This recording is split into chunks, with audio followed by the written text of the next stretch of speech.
Omar Mahmood, who is a senior Eastern Africa analyst for International Crisis Group, and he joins us now live from Maputo in Mozambique. Thank you for being with us on the program, sir.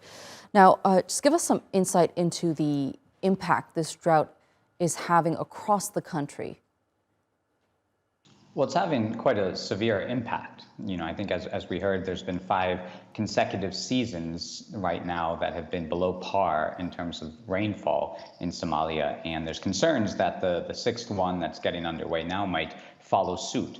And so essentially what that means is there's really no natural relief coming from environmental conditions to alleviate the impact of the drought right now. And there's still concerns, while this hasn't officially tipped into famine, there's still concerns that there's pockets of Somalia where this could continue. And I think from the humanitarian standpoint, what they're arguing is that, yes, the response thus far has averted some of these dynamics, but it requires continued funding, it requires continued attention.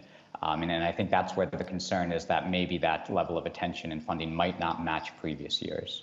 Right, and he's only been able to raise 13% of the $2.6 billion that he's asked for to provide immediate humanitarian aid to almost half of the population of Somalia. Do you think that he'll be able to raise the funding needed?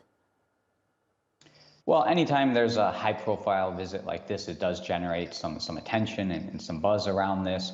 Unfortunately, I think that's the reality of how the humanitarian crises work. Sometimes you need a little publicity, really, to drive some of the donor attention. Part of the issue is, of course, that this has been a recurrent problem in Somalia. If you look back at the past couple of years of humanitarian response, there's been billions of dollars spent on humanitarian response, and the bill just seems to increase year by year. Climatic conditions are, of course, part of that, but there's also, a need to think about beyond response into adaptation and other measures as well. So I think that's what some donors might be thinking. Of course, there's other crises and other issues going on, not just in the Horn, but globally. So, I think this will drum up some additional attention, particularly in a very symbolic month during Ramadan right now. But they are fighting an uphill battle to get that fully funded. And what about the role of the international community? Do you think that they've been very passive when it comes to Somalia?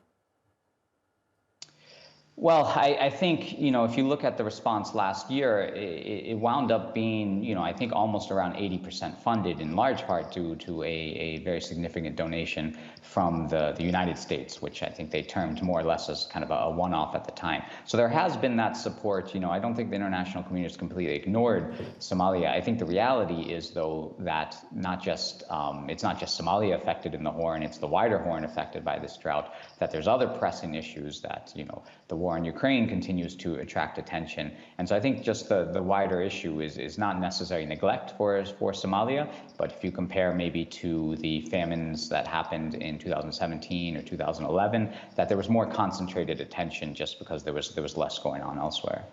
All right, Omar Mahmood, thank you so much for being with us here on the NewsHour and sharing that analysis with us.